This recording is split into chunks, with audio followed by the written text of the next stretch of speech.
Okay, guys, ride with me.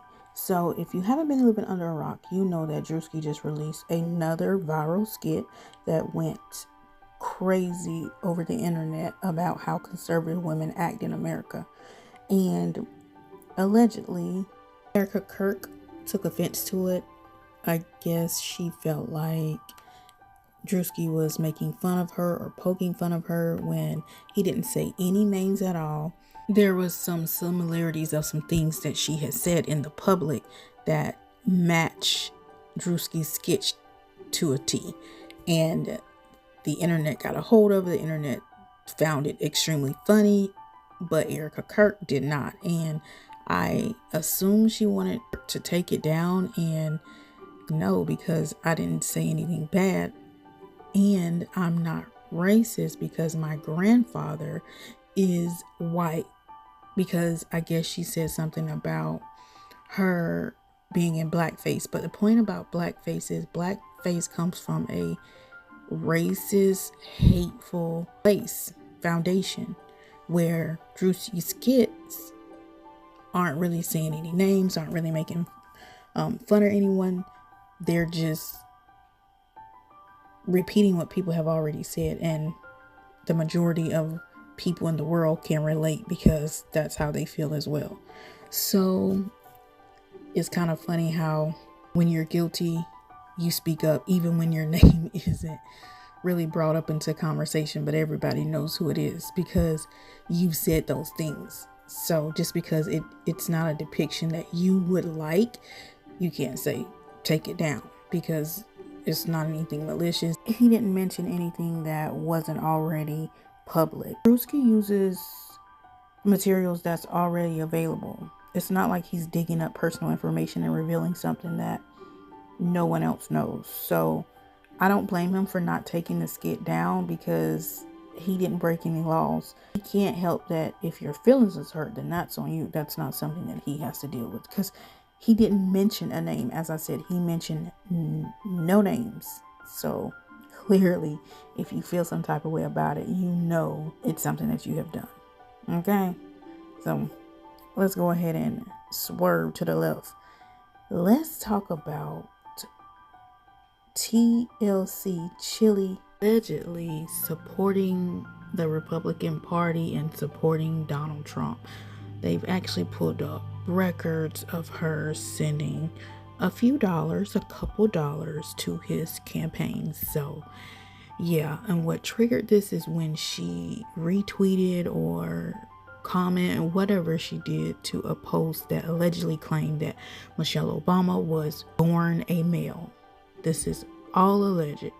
So that prompted people to look into her background, and when they did, they found out that she follows several Republicans and she allegedly supported Donald Trump's campaign. So yeah, the internet has been in a frenzy over that, and they've been reading her front to back, up and down since then. I want to make it clear, you should be able to vote for whoever you want to vote for, but I think the thing with Chili is that her target audience is people that Donald Trump is against. The people that feed her is the people that Donald Trump is against. Donald Trump has clearly showed us he is for the 1%ers. The majority of citizens are not 1%ers. Of course, that's why it's named 1%ers, for the billionaires and the trillionaires, you know. And even if you have a few dollars, unless you're in that billionaire and trillionaire club, he doesn't have your best interests at heart. So I think that's why people are reading her for filth on social media, because here it is, your target audience, the one that's allowing you to live the lifestyle you're living, you're voting against their best interests. So yeah, this is crazy, which I don't understand. If you are sincere about voting for who you want to vote for, which you should, this is a free world, but also know that the people who feed you are the people you're voting against at the end of the day. So yeah, well, maybe those 1%ers will be buying all of your tickets for the tour. Hopefully so, because that's who you're supporting. Okay, moving forward.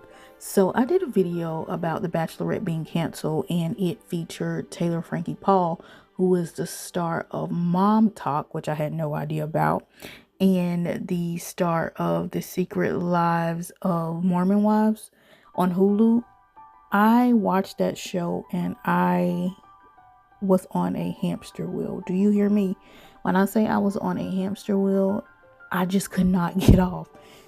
There has been so much scandal that went on in that group. It's ridiculous, and it's still going on. So Taylor came on, I don't know if she came on TikTok, she came on Instagram. Anyway, she went on a live on social media and she revealed that they were having swinging parties, I guess. Everybody was swinging. She called it light swinging. I don't know. She called it something, okay? But they were swinging. All of these married couples. That was the catalyst that really just took the scandal to a whole nother level. Then I found out that Taylor does take responsibility for the things that she does, but she doesn't take action on correcting those. There was no way that she should have gotten in a relationship with Dakota after just being divorced from her husband. It was just not good judgment or good thinking at all. Even with her mom telling her, hey, I don't think this is a good idea. You just got out of divorce. You need to heal yourself. She didn't take heed to that at all. But then she got mad with her mom because everything her mom said came true. She got mad at her mom and the girls in Mom Talk because she made bad decisions, which I just could not understand. I don't understand how she's blaming them for her actions. And no, they should not sugarcoat it. They should tell her straight how it is. Dakota kept showing Taylor exactly who he was, and she just kept going to him time after time after time after time after he'd shown her who he was. Then she blamed everybody except for herself. And even if she did blame herself, she never took responsibility and cut it completely off with him. Right before she was going to film for The Bachelorette, as we've seen in season 4 of The Secret Wives of Mormons, she slept with Dakota, allegedly. She slept with him the night before taking the flight, where she didn't even take the initial flight. She sent her mom and sister to take the initial flight, and then she rescheduled a flight, and she almost didn't go. And I think the reason why she went is because the girls from Mom Talk showed up and was like, you need to go. They were trying to hide what they found out about Dakota, what he did, because they were rooting for her to go to The Bachelorette. They didn't want it to affect her decision in going ahead and going to The Bachelorette and filming the show, so that she can get her mind off Dakota and actually try to find someone who may be compatible with her or be a distraction to her, so that she wouldn't focus on going back to Dakota. Dakota was clearly not good for her, and she wasn't good for him either. But to continue to run back to him, do the same thing over and over and over, and then get mad when he displays exactly who he is. My issue with Taylor is she would get mad at everyone around her for her decision to continue to deal with Dakota instead of taking responsibility and cutting it off with him, because he showed her who he is multiple times. According to reports like Yahoo Entertainment, now since the video resurfaced of the dispute with Taylor and Dakota from 2023, now her first baby's father, which was her husband, is now looking into to see if he could get full custody, allegedly, because according to the video, when she threw the chair at Dakota, allegedly hit her daughter as well, which brings concern to her first baby father. Like, okay, you guys are going through some things and you're putting my daughter in harm's way. Like, I don't blame him. I don't blame anyone but Taylor, because of this whole situation of her not having the willpower and the mental capacity to leave Dakota alone. You're allegedly willing to put your daughters in harm's way. I mean, that's no one's fault but your own. Like, at this point, you can't think for yourself and your needs. You have to think for your children, because you have 3 innocent children that are now engulfed in a traumatized situation.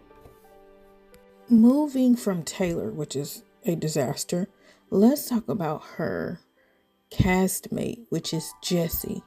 Jesse was allegedly hooking up with Chase, which was Miranda's ex-husband, and one of the alleged husbands that Taylor was swinging with.